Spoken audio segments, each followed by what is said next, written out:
Welcome to my easy சமையல். இன்றைக்கி ஒரு சிம்பிளான டேஸ்டான ரெசிபி, ஹெல்தியான ரெசிபி கூட, பாலக் பன்னீர். சிம்பிளாக ஈஸியாக எப்படி பண்ணுறதுன்னுட்டு பார்க்கலாம். ஃபஸ்ட் டைம் என்னோடய சேனல் பார்க்குறவங்க சப்ஸ்கிரைப் பண்ணிக்கோங்க ப்ளீஸ்.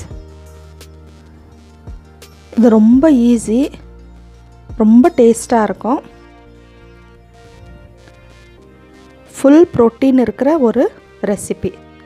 இதுக்கு ஃபஸ்ட்டு நம்ம ஒரு பாத்திரத்தில் 3 டீஸ்பூன் எண்ணெய் நான் சேர்த்துன்னுக்கிறேன். அந்த 3 டீஸ்பூன் எண்ணெயில் கொஞ்சம் பட்டை, கிராம்பு, ஏலக்காய், இது 3 மட்டும் போட்டால் போதும். கொஞ்சமாக பட்டை, 3 கிராம்பு, 2 ஏலக்காய் சேர்த்துட்டு அதுலேயே இஞ்சி பூண்டு சேர்த்துடலாம். ஒரு 10 பல் இஞ்சி, அதுக்கு ஈக்குவலான 10 பல் பூண்டு, அதுக்கு ஈக்குவலான இஞ்சி, பின்ன ஒரே ஒரு வெங்காயம், ஒரு 4-5 முந்திரி பருப்பு எல்லாத்தையும் சேர்த்துட்டு நல்லா செவக்க இந்த மாதிரி வெங்காயம் நல்லா ப்ரௌன் ஆகிற மாதிரி ஃப்ரை பண்ணிவிடுங்க. இல்லைன்னா அது கிரேவி டேஸ்ட் அவ்வளோ நல்லா இருக்காது. இப்போ நான் ஒரு 4-5 தக்காளி நான் எடுத்துன்னு இருக்கிறேன். மீடியம் சைஸ் தக்காளினாக்கா 5 எடுத்துக்கலாம். இது கொஞ்சம் பெரிய சைஸுன்றதுனால நான் ஒரு 4 தக்காளி எடுத்துன்னு இருக்கிறேன். இதை கொஞ்சம் உப்பு சேர்த்து நல்லா கலந்து விட்டுட்டு சிம்மில் வச்சு ஒரு 10 நிமிஷம் நீங்கள் அப்படியே மூடி விட்டுட்டிங்கன்னா அது நல்லா இந்த மாதிரி ஸ்மாஷ் ஆகிடும் பாருங்கள். இந்த ஸ்மாஷ் ஆனதை ஒரு பிளேட்டில் போட்டு நம்ம ஆற வச்சுக்கலாம்.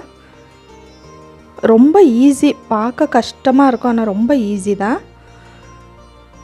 இப்போ அதை பிளேட்டில் போட்டு வச்சுட்டு இப்போ அதே பாத்திரத்தில் ஒரு 2-3 ஸ்பூன் எண்ணெய் சேர்த்துட்டு நம்ம வாஷ் பண்ணி வச்சுருக்கிற பாலக், ஒரு கட்டு பாலக்கு ஃபுல்லாக நான் எடுத்துருக்கிறேன். இது ஒரு கட்டு கீரை. இது இன்னும் போக போக எவ்வளோ ஆகுதுன்னு மட்டும் பாருங்கள். ரொம்ப குறைஞ்சிரும். இது பாருங்கள், பாலக் அந்த கீரையிலே தண்ணி விடுது. இந்த பாலக் பன்னீர் ரெசிபிக்கு நீங்கள் கீரையை தண்ணியில் வேக வைக்க வேண்டாம். இந்த மாதிரி ஃப்ரை பண்ணிட்டிங்கன்னா, நம்ம துவையலுக்கெல்லாம் ஃப்ரை பண்ணோம் பார்த்திங்களா, அந்த மாதிரி எண்ணெயில் நல்லா ஃப்ரை பண்ணிட்டாலே போதும்.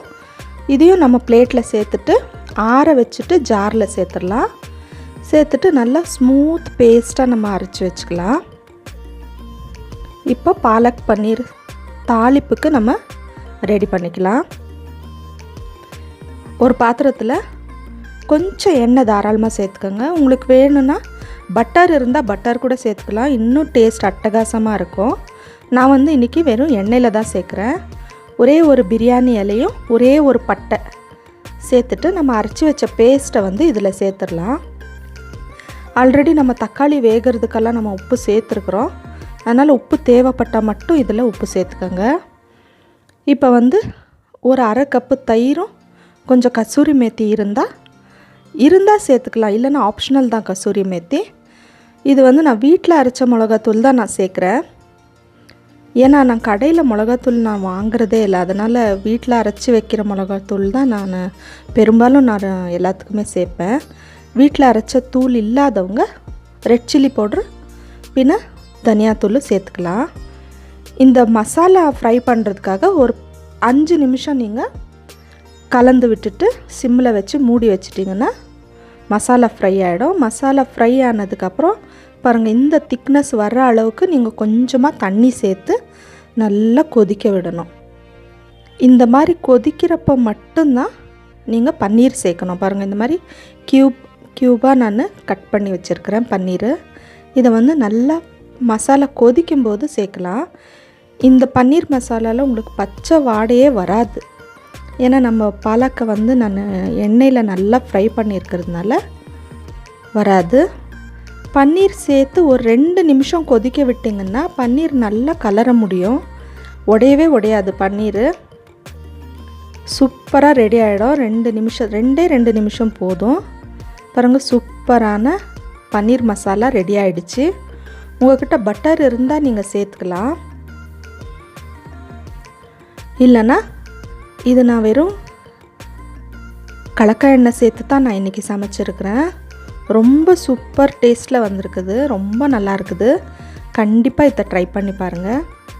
என்னோடய ரெசிபி பிடிச்சிருந்தா சப்ஸ்கிரைப் பண்ணுங்கள். இன்னொரு ரெசிபியில் பார்க்கலாம். தேங்க்யூ.